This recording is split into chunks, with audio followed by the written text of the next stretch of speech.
The purpose of our meeting today is to discuss student work and the importance of looking over it and giving feedback to the students.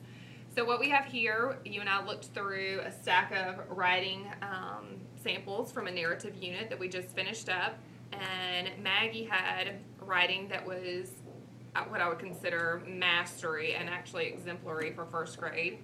And then here, this student had some weaknesses.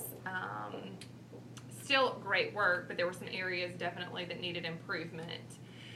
However, what if you were going to look at this paper and talk to the student, what would you give him as a compliment? I thought this paper had a really good focus, and he added a lot of nice details. Yes, I agree with that. And then what would you say is the next step? You know, if we looked on here, we saw several weaknesses with capitalization, punctuation, and spelling. We don't want to tackle that all at one time. So what would you say would be the next step for learning for him? Probably working on the 5 steps of the writing process, I'd say.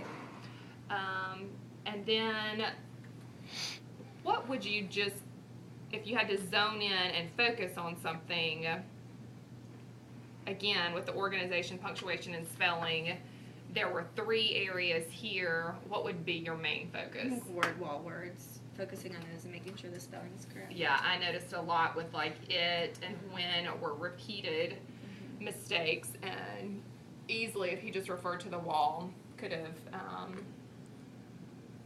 make improvements.